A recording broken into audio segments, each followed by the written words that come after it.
다윗은 자신이 위험에 빠질 수도 있다는 것을 알면서도 또 함께하는 사람들의 반대에도 불구하고 그 지역 사람들을 도와주면 그들이 배신할 것이라는 사실도 알면서 블레셋의 침략으로 위기에 빠진 그일라 사람들을 돕기 위해 갔습니다. 결국 그일라 사람들의 배신으로 말미암아 다윗은 사울을 피해 십황무지로 도망을 쳐야 했습니다. 추격하는 사울의 군대를 피해서 도망하다가 내가 이렇게 도망가다가는 마침내 사울의 손에 붙들려 죽는 날이 올 것 같다, 그런 생각에 사울의 손이 미치지 못하는 곳으로 가기 위해 블레셋 땅으로 넘어갔습니다. 그런데 생각지 못하게 블레셋 군대와 연합해서 이스라엘과 전쟁하는 그 전쟁에 참여하도록 가드 왕 아기스의 요청을 받아서 원치 않는 전쟁에 블레셋 군대로 출정하게 되었습니다. 그러나 다행히도 블레셋의 다른 방백들이 다윗을 의심하고 다윗이 블레셋 군대로 출정하는 것을 반대함으로 말미암아 이스라엘과의 전쟁에 참여하지 않고 3일 만에 자신이 머물던 시글락으로 돌아왔는데, 다윗이 머물고 있던 시글락을 아말렉이 침략해서 모든 도시를 불태우고 사랑하는 가족들을 모두 잡아서 끌고 가버렸다는 겁니다. 숨 돌릴 틈도 없이 다윗은 군사를 몰아서 아말렉을 추격하고 마침내 아말렉을 격파한 이후에 모든 사로잡혔던 여인들을 되찾고 소유물들을 되찾고 아말렉이 가지고 있던 물건들마저 전리품으로 획득을 하고 돌아왔는데, 생각지 못한 전쟁이 또 기다리고 있었습니다. 30장 18절 20절 말씀을 보겠습니다. 사무엘상 30장 18절부터 20절까지 세 절 말씀을 함께 읽겠습니다. 시작. 다윗이 아말렉 사람들이 빼앗아 갔던 모든 것을 도로 찾고 그의 두 아내를 구원하였고 그들이 약탈하였던 것 곧 무리의 자녀들이나 빼앗겼던 것은 크고 작은 것을 막론하고 아무것도 잃은 것이 없이 모두 다윗이 도로 찾아왔고, 다윗이 또 양떼와 소떼를 다 되찾았더니 무리가 그 가축들을 앞에 몰고 가며 이르되 이는 다윗의 전리품이라 하였더라. 아멘. 아말렉이 약탈해 갔던 모든 물건들과 사로잡아 갔던 여인들과 아이들을 되찾아올 뿐만 아니라 아말렉의 수많은 전리품들을 가지고 시글락으로 돌아왔는데, 이 승리가 다윗 공동체의 또 다른 위기를 불러왔다는 겁니다. 22절 보세요. 30장 22절 같이 봅니다. 시작. 다윗과 함께 갔던 자들 가운데 악한 자와 불량배들이 다 이르되 그들이 우리와 함께 가지 아니하였은즉 우리가 도로 찾은 물건은 무엇이든지 그들에게 주지 말고 각자의 처자만 데리고 떠나가게 하라 하는지라. 아멘. 몇 단어 건너뛰어서 눈으로 보세요. 그들이 찾으셨죠? 보세요. 우리와 함께 가지 아니하였기 때문에 우리가 도로 찾은 물건은 무엇이든지 그들에게 주지 말고 각자의 처자만 데리고 떠나가게 하라. 무슨 뜻입니까? 다윗과 함께 죽을 힘을 다해서 아말렉을 추격했고 아말렉을 격파한 이후에 목숨 걸고 전쟁해서 사로잡혔던 여인들을 다시 되찾아오고 빼앗겼던 물건들을 되찾아오고 수많은 전리품들을 획득했는데, 그 전쟁에 참여했던 사람들이 말하는 겁니다. 힘들다고 저 부솔 시냇가에 앉아 있었던 사람들, 그 사람들은 우리가 다시 찾아온 이 물건, 우리가 다시 획득한 이 전리품들을 나눠줄 필요 없다. 저들에게는 자격이 없으니까 저들은 자신의 가족들만 데리고 빈손으로 돌아가게 하고 이 모든 전리품들은 우리끼리 나누어야 된다. 이렇게 주장했다는 겁니다. 뭡니까? 전리품을 나누는 과정에서 분열이 일어난 겁니다. 공동체 안에 내분이 발생했다는 겁니다. 역사 속에서 보면 내부의 분열이 외부의 침략보다 더 무서운 경우도 많다는 겁니다. 외부에서 침략해서 전쟁을 일으키는 전쟁보다 내부에서 일어나는 내분, 그 안에 있는 전쟁이 때로 더 위험할 수도 있다는 겁니다. 저 유럽에 가면 이탈리아 반도와 크로아티아, 몬테네그로 그 사이에 아드리해라는 아름다운 바다가 있습니다. 그 바다 동북쪽에 있는 땅을 우리는 발칸 반도라고 그렇게 부르는데, 그 발칸 반도에 유고슬라비아라는 나라가 있었습니다. 이 유고슬라비아는 제1차 세계대전에서 오스트리아와 헝가리 제국이 패배한 이후에 1929년도에 유고슬라비아 연방공화국으로, 그러니까 사회주의 연방공화국으로 출발을 한, 건국을 한 나라가 유고슬라비아라는 나라인데, 이 유고슬라비아라는 나라의 이름은 남쪽 슬라브인들의 땅, 그런 의미를 가지고 있다고 합니다. 그런데 이 유고슬라비아가 건국을 한 지 50년 만에 큰 위기를 맞이한다는 거예요. 1980년 강력한 리더십을 구사하고 있던 건국 대통령 티토라고 하는 사람이 사망을 하게 되는데, 5개의 민족, 4개의 언어, 3개의 종교를 가진 사람들이 하나로 뭉쳐서 만들어진 이 나라 안에 내부 갈등이 발생을 한 겁니다. 오늘 우리가 읽고 있는 이 사무엘상 30장 22절에 나오는 것과 매우 유사한 갈등과 내분이 유고슬라비아 안에서 일어났다는 거예요.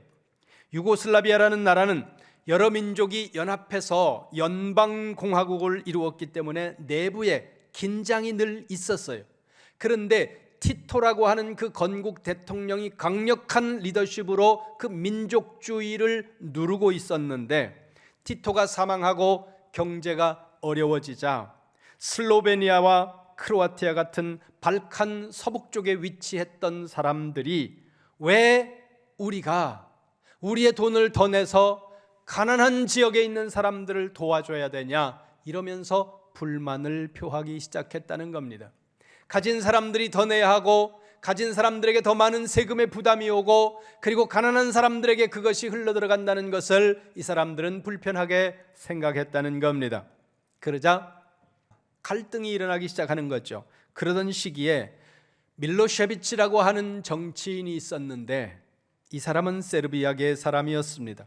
이 밀로셰비치는 자신이 유고슬라비아의 정권을 잡기 위해 어떤 전략을 쓰느냐 하면, 당시에 세르비아계가 36%라고 하는 절대 다수를 차지하고 있었기 때문에 유고슬라비아 안에서 이 세르비아계가 뭉치면, 그래서 자기를 온전히 밀어주면 자기가 대권을 잡는다는 생각을 했기 때문에 다른 종족, 다른 종교와 갈등을 일으키도록 분열 작전을 폈다는 겁니다.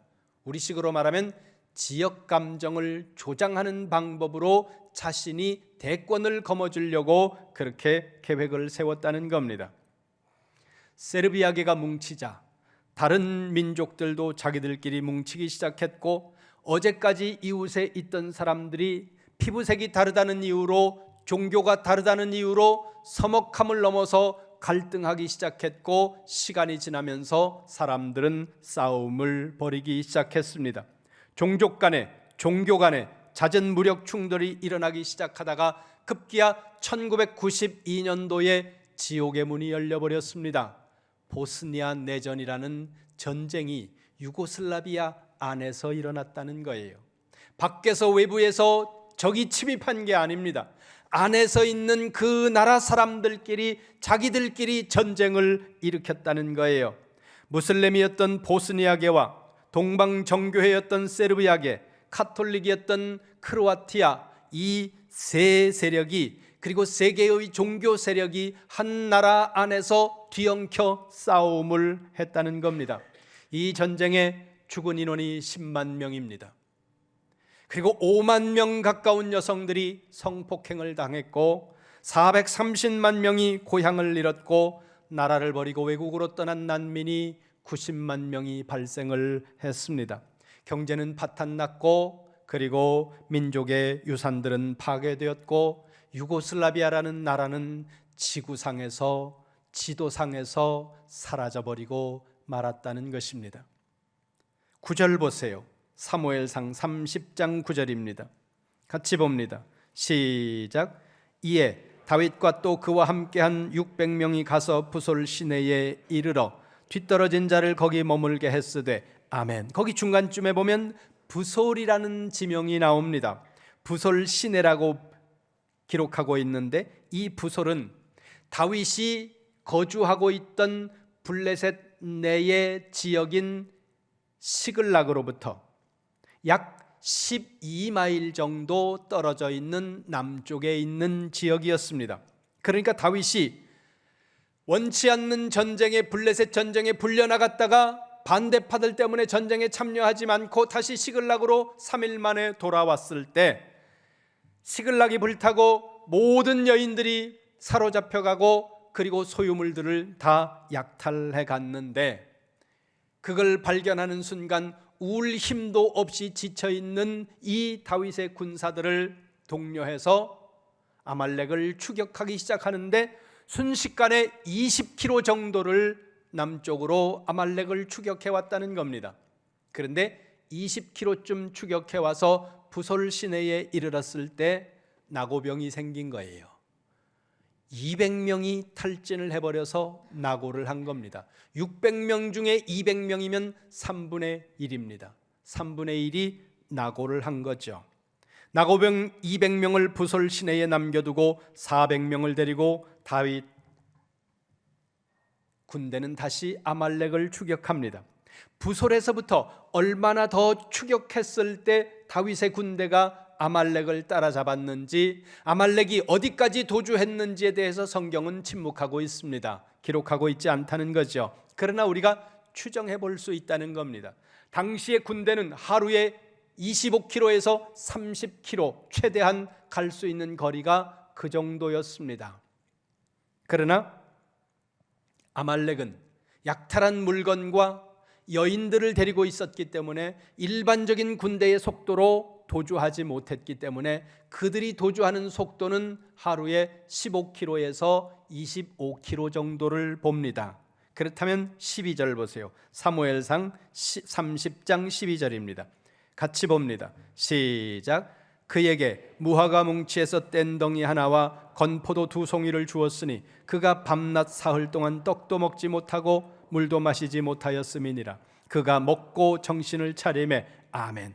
병들어 아말렉이 버리고 간 이집트 노예가 거기 12절에 나오는 것과 같이 3일 전에 버려졌다고 가정을 한다면 아말렉이 최대한 빠른 속도로 이동했을 때 70km 정도 내려갔다고 볼 수 있습니다. 그러면 다윗이 이 부솔에서부터 아말렉을 따라잡기까지는 빠르면 하루, 늦으면 이틀 정도 걸리는 거리에 떨어져 있었던 겁니다. 그렇게 따라잡은 다윗은 400명을 데리고 17절 보세요. 17절 시작. 다윗이 새벽부터 이튿날 저물 때까지 그들을 치매 낙타를 타고 도망한 소년 400명 외에는 피한 사람이 없었더라. 아멘. 거기 보세요. 새벽부터 이튿날 저물 때까지. 그러면 뭐예요? 꼬박 이틀인 거예요. 꼬박 이틀을 달려왔습니다. 그리고 꼬박 이틀을 새벽부터 밤이 늦도록 전쟁을 했다는 거예요. 생각해 보면 22절에서 주장하고 있는 사람들의 주장이 이해가 됩니다. 70km를 이틀 동안 미친 듯이 달려왔습니다. 그리고 거의 잠도 잊은 채 이틀 동안을 새벽부터 해가 질 때까지 목숨 걸고 싸웠다는 거예요. 그렇게 싸워서 사로잡혔던 가족들을 되찾았고 빼앗겼던 물건들을 되찾았고 그리고 많은 전리품을 얻었는데 힘들다고 물가에 앉아서 있던 저 사람들에게 우리가 목숨 걸고 지킨, 목숨 걸고 다시 찾아온 이걸 저 물가에 앉아서 쉬고 있던 저 사람들하고 똑같이 나눈다고? 그건 아니잖아. 이렇게 말하는 거예요. 그러면 이 지점에서 좀 더 질문을 해보시기 바랍니다. 22절에서 주장하고 있는 이 사람들의 주장의 논리와 모티브가 뭡니까? 싸운 자만 가질 자격이 있다는 거예요. 이걸 우리는 메리토크라시, 공로주의라고 말합니다. 우리는 목숨 걸고 싸웠고 저들은 편히 쉬었다는 거예요. 이 결과는 생명을 걸고 싸운 결과이고 목숨을 걸고 싸운 우리의 피와 눈물과 땀과 수고의 결과라는 거예요. 그걸 저 물가에 앉아서 놀고 있는 사람들과 똑같이 나눈다는 것은 동의하기 어렵다는 거죠. 오늘 우리가 사는 시대에서 이와 같은 생각은 매우 합리적이고 타당한 생각입니다. 21세기 우리가 사는 이 사회에서는 이렇게 생각하지 않는 사람이 오히려 문제라고 생각할 수도 있다는 겁니다. 그렇기 때문에 요즘 많은 직장은 성과급 제도를 시행하기도 하고 수고하고 많은 아웃풋을 가지고 있는 사람에게 더 많은 혜택을 주고 더 많은 인컴이 돌아가도록 만드는 것, 그것이 오늘 우리 사회의 법이라는 거죠. 그런데 사무엘상 30장 22절을 다시 눈으로 보세요. 맨 앞에 보시기 바랍니다. 다윗과 함께 갔던 자들 가운데 악한 자와 불량배들. 다윗과 함께 갔던 자들 가운데 악한 자와 불량배들. 그러면 이 악한 자와 불량배들은 다윗과 함께 간 400명 전체를 이야기할까요? 아니면 400명 중 일부를 이야기하는 걸까요? 성경은 그 부분에 대해서 침묵하는데 우리가 그 의미를 추정하는 것은 그렇게 어려운 문제는 아니라는 겁니다. 다시 보세요. 다윗과 함께 갔던 사람들 중에서 악한 자와 불량배들이라고 한글 성경은 그렇게 번역을 했습니다. 히브리어 사본도 같은 맥락으로 써 있습니다. 히브리어 사본은 우리 한글 성경에 없는 단어가 하나 더 들어가 있는데 모든이라는 단어가 들어가 있습니다. 이 모든이라는 단어가 콜 이쉬라는 히브리어 단어인데 이 콜 이쉬라고 하는 히브리어 단어가 그들 문화 속에서 어떻게 쓰였는지 용례를 보니까 히브리어 콜 이쉬는 전체를 지칭하는 것이 아니라 전체 집단 중에서 특정 부분을 지칭하는 의미로 이 단어가 대부분 사용되더라는 겁니다. 그렇다면 한글 번역 성경이 아주 잘 번역한 거예요. 다시 보세요. 다윗과 함께 갔던 자들 가운데 일부 악한 자와 불량한 자들, 그들이 얼마나 됐는지 몇 명이었는지는 성경이 기록하고 있지 않지만 전쟁에 참여했던 400명 중에 소수의 악한 자와 불량배들이 있었다는 겁니다. 그러면 다시 질문해 보세요. 이 악한 자와 불량배들은 태생이 본래부터 그들의 성향과 성품이 그들의 캐릭터 자체가 악한 자와 불량한 자들이었을까? 아니면 보통 사람인데 22절에서 지금 주장하고 있는 이 22절과 같은 주장 때문에 저들을 악한 자라고 말하는 것일까? 거기에 대해서도 성경은 설명하고 있지 않다는 겁니다. 그런데 다시 잘 보세요. 악한 자와 불량배들이라는 이 표현을 주목해야 되는데 이 부분을 히브리어 사본으로 보면 이렇게 되어 있습니다. 콜 이쉬 라 우벨리알 이렇게 되어 있어요. 히브리어로 라가 악하다는 뜻이에요. 벨리알이라고 하는 단어가 불량배, 무가치한 자들 그런 뜻입니다. 그런데 히브리 문화에서 이 벨리알이라는 단어가 어떻게 쓰였는지 역사 속에서 살펴보니까 유대 전승 속에서 후기 묵시 문학으로 가면 벨리알이라는 이 단어가 악한 세력의 수장을 지칭하는 단어로 사용이 됩니다. 근데 이건 후기 유대 묵시문학에서 나타나고 있는 것이고 초기에는 이 단어가 그렇게 안 쓰였다는 겁니다.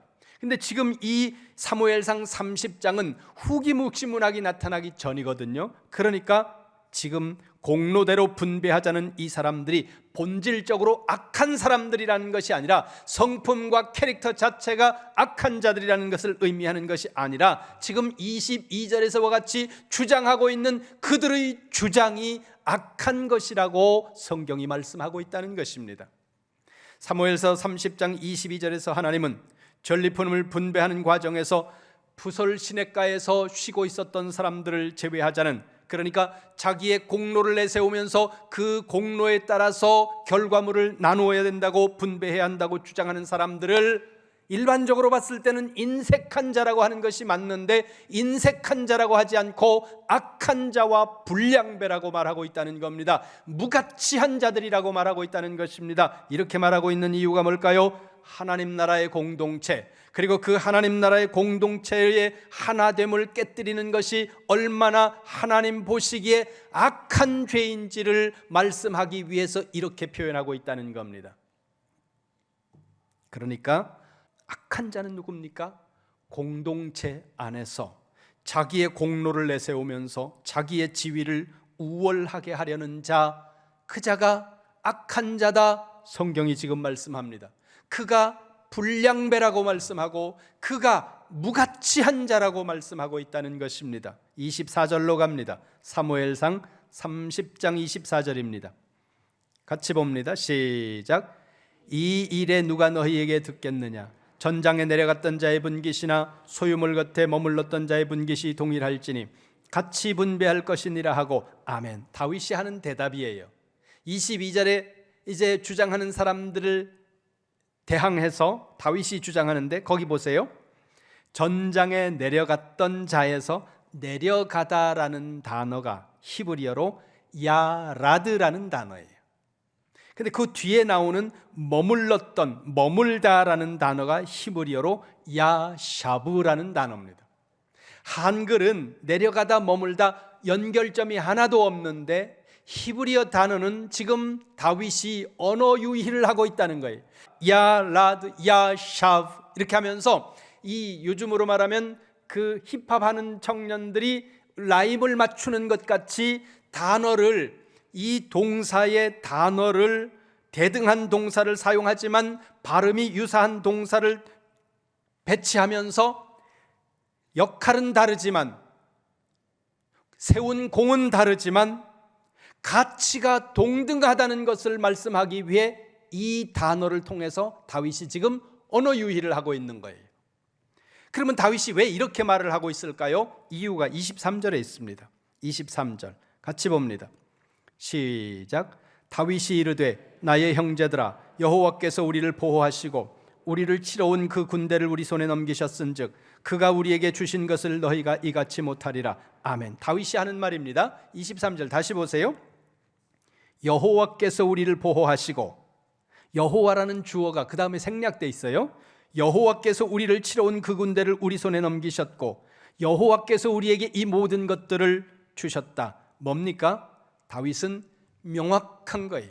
이 승리는, 이 수많은 전리품을 얻고 다시금 가족들과 가정을 회복할 수 있었던 것은 우리가 싸워서 얻은 것이 아니다. 이 승리는 하나님이 주신 기프트, 선물이라는 겁니다. 다윗은 주어진 모든 것을 선물로 이해하고 있습니다. 선물이라면 누구도 독점할 권리가 없는 겁니다.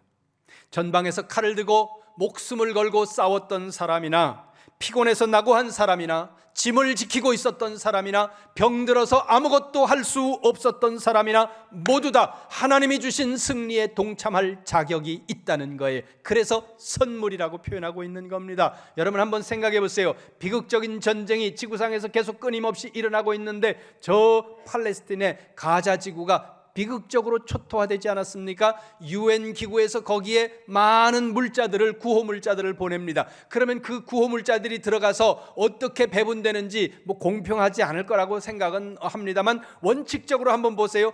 그 구호 물자들이 들어갈 때 병든 자는 제외합니까? 어린아이는 제외합니까? 여성들은 제외하고 일하지 못하는 사람들은 제외합니까? 구호물자가 갈 때 그 구호물자는 그야말로 선물 아닙니까? 그게 들어갈 때는 군인이나 유부녀나 어린아이나 노인이나 동일하게 주라고 들어가는 거예요. 같은 개념이라는 겁니다. 아말렉을 쳐서 얻은 전리품을 자신의 시글락 공동체 안에 있는 모든 사람들에게 동일하게 나누어야 되는 선물이라고 다윗이 지금 말씀한다는 거예요. 그런데 다윗은 그 수준에서 머무는 것이 아니라 거기서 한 발 더 나간다는 거예요. 그 뒤에 26절 보세요. 26절 30장 26절 시작. 다윗이 시글락에 이르러 전리품을 그의 친구 유다 장로들에게 보내어 이르되 보라, 여호와의 원수에게서 탈취한 것을 너희에게 선사하노라 하고, 아멘. 아말렉을 쳐서 얻은 전리품을 자신의 시글락 공동체에만 나누는 것이 아니라 유다 장로들에게까지 보내고 있습니다. 그러면서 말합니다. 26절 맨 마지막에 보세요. 여호와의 원수에게서 탈취한 것을 너희에게, 마지막 단어가 선사하노라, 이렇게 말합니다. 여기서 선사라는 단어는 다른 단어로 바꾸면 선물입니다. 근데 여기 선사라고 번역이 된 이 단어가 히브리어로 브라흐라는 단어예요. 히브리어 브라흐라는 단어는 축복이라는 단어입니다. 다른 곳의 성경에서, 구약에서 이 브라흐라는 단어를 축복이라고 번역한다는 겁니다. 지금 다윗은 사울 왕의 추격을 피해서 도망하는 도망자의 신세입니다. 다윗이 도망자이지만 어떤 의미에서는 유다 공동체로부터 쫓겨난 사람입니다. 그리고 유다 지파 사람들에게는 잊혀진 사람일지도 모릅니다. 그런데 그럼에도 불구하고 다윗은 자신이 받은 이 선물을 자기 혼자만 움켜쥐는 것이 아니라 그 축복을 자신을 쫓아낸 사람, 자신을 죽이겠다고 하는 사람들, 자신을 배신한 사람들, 그리고 자신을 잊은 지 오래된 그 유다 지파를 향해 선물로 흘려보내고 있다는 거예요. 축복으로 그 유다 지파에게 흘려주고 있다는 것입니다. 25절 보세요. 25절. 전리품만 흘려보내는 것이 아니라 25절 시작. 그날부터 다윗이 이것으로 이스라엘의 율례와 규례를 삼았더니 오늘까지 이르니라. 아멘. 다윗이 이것으로 이스라엘의 규례를 삼았다고 말씀하는데 이것이 뭡니까? 지금 선물로 이해하고 그 모든 선물을 공동체 안에서 동일한 가치로 나누고, 그리고 그것을 자기를 쫓아버린 혹은 자기를 잊었을지도 모르는 그 유다 지파에게까지 그것을 흘려보내는 이 원칙을 법으로 삼았다는 거예요. 법으로 만들었다는 겁니다. 선물이, 축복이, 은혜가 법으로 작동하는 세상을 다윗이 만들고 있는 겁니다. 이게 다윗의 공동체이고 이것이 하나님의 나라라고 지금 성경이 우리에게 말씀합니다. 19세기 전 세계를 이끌었던 철학사조는 실존주의라는 철학사조였습니다. 실존주의라는 철학사조는 인간의 한계 상황을 제시하고 전제하는데, 이 인간의 한계 상황을 체계화한 사람은 칼 야스퍼스라는 철학자였습니다. 이 한계 상황이라는 것은 인간이 피할 수 없이 직면하게 되는 근본적이고 실존적인 상황, 조건들을 말하고 있는데, 이 실존주의자들이 제시하고 있는 한계 상황, 더 쉽게 설명하면 인간이 인간의 힘으로 넘어설 수 없는 벽, 그게 한계 상황이라는 거예요. 그러면 인간은 어떤 한계 상황을 가지느냐? 많은 것들을 이야기합니다. 예를 들면 이런 거예요. 자인 춤 도대. 인간은 죽음을 향한 존재이다. 인간은 죽는다는 거예요. 죽음은 인간이 넘어설 수 없는 벽이라는 거죠. 그런가 하면 또 다른 한계 상황을 이렇게 말합니다. Der Mensch ist ein kämpfendes Wesen. 인간은 끊임없이 전쟁하는 존재라는 거예요.